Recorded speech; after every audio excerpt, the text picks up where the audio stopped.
Arogansi oknum anggota DPRD Tanjab Barat, diduga fitnah almarhum ayah, kumpul kebo.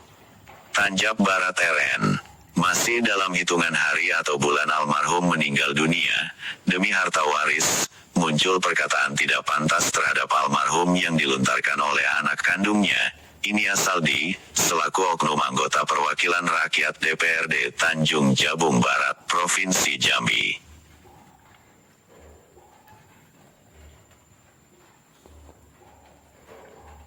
Perkataan fitnah itu muncul diketahui melalui berita acara pengiriman surat panggilan jurusita Pengadilan Agama Kuala Tungkal tanggal 12 November 2025, memanggil Ismail agar datang menghadap di muka sidang Pengadilan Agama pada hari Senin tanggal 24 November 2025, jam 9 WIB. Dalam gugatan untuk memeriksa perkara gugatan harta waris antara penggugat berjumlah 8 orang atas nama sekeluarga anak dan istri pertama almarhum, melawan tergugat berjumlah 5 orang atas nama sekeluarga anak dan pasangan istri kedua almarhum. Dalam agenda perkara tersebut kedua belah pihak masing-masing didampingi 3 orang kuasa hukum yang diagendakan sidang perdana Senin jam 9 WIB, tanggal 24 November 2025. Namun ternyata sidang ditunda, karena pihak keluarga penggugat oknum anggota DPRD Tanjung Jabung Barat inisial D tidak hadir. Hal ini pihak tergugat Ismail mengatakan, bahwa tentang perkara pembagian harta waris peninggalan almarhum itu ada beberapa tempat usaha dapat diselesaikan secara kekeluargaan, tidak pantas inisial D. Oknum wakil rakyat tersebut memfitnah terhadap almarhum ayahnya sendiri, Hapes, dengan menuduhnya kumpul kebo, sebuah tuduhan yang dinilai tidak hanya mencederai kehormatan, martabat keluarga tetapi juga menyalahi etika publik yang seharusnya dijaga oleh pejabat negara.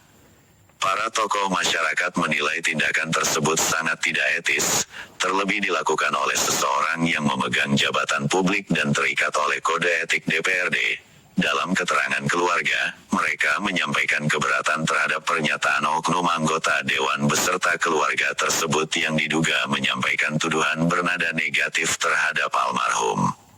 Keluarga menilai tuduhan tersebut melampaui batas kewajaran, terlebih karena menyasar seseorang yang sudah meninggal dunia, dan tidak dapat memberikan klarifikasi. Keluarga istri kedua almarhum juga menyoroti proses isbat nikah yang diajukan oleh pihak Elbu anggota DPRD setelah almarhum ayah meninggal dunia.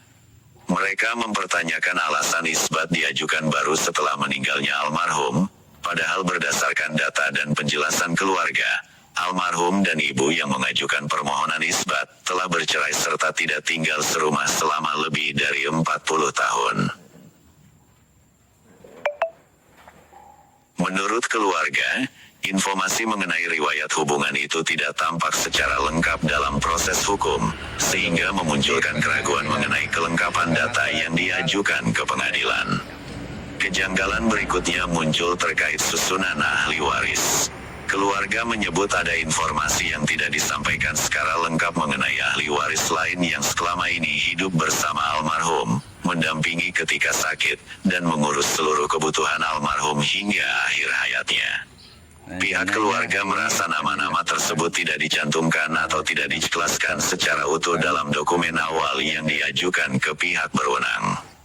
Keluarga juga mengungkapkan bahwa beberapa harta yang sudah dihibahkan secara sah kepada ahli waris tertentu sebelum almarhum meninggal tetap dibawa-bawa dalam klaim sebagai bagian dari harta warisan. Bagi keluarga, tindakan mengaitkan hibah yang terjadi sebelum kematian almarhum ke dalam sengketa warisan kini menambah panjang daftar pertanyaan mengenai transparansi proses. Dari sisi hukum, dugaan fitnah terhadap orang yang sudah meninggal dapat diproses melalui pasal 310 sampai 311 KUHP, sementara manipulasi data ahli waris dapat bersinggungan dengan pasal pemberian keterangan palsu dalam proses peradilan. Tokoh masyarakat dan pemerhati hukum yang mengikuti isu ini menyebut bahwa ketika seorang pejabat publik terlibat dalam dinamika keluarga yang kompleks, kehati-hatian dan transparansi seharusnya menjadi prinsip utama. Pernyataan bernada fitnah, proses hukum yang tidak mencantumkan informasi lengkap, serta dokumen-dokumen instan yang muncul pasca kematian almarhum dapat memicu persepsi negatif dan merugikan citra lembaga legislatif serta lembaga lain yang terlibat. Bahkan membuat surat keterangan palsu dalam buku salinan mengatakan almarhum meninggal disakit pada akta catatan sipil. Keluarga menyatakan bahwa mereka tidak bermaksud menyalahkan siapapun secara langsung, tetapi menegaskan perlunya kejelasan, keterbukaan, dan pemeriksaan menyeluruh.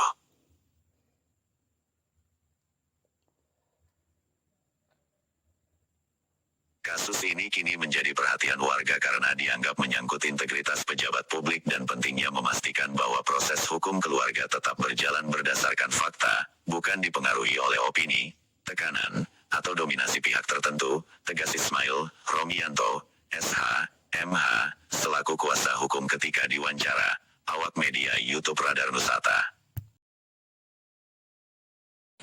Ya, kami dari Media Radar Nusantara sedikit wawancara. Bapak dari kuasa hukum dari mana, Pak? Saya dari kuasa hukum Haji Aminah sama Ismail keluarga. Dalam rangka perkara apa yang ditengah? Menghadiri panggilan sidang terkait ahli waris Ahli waris.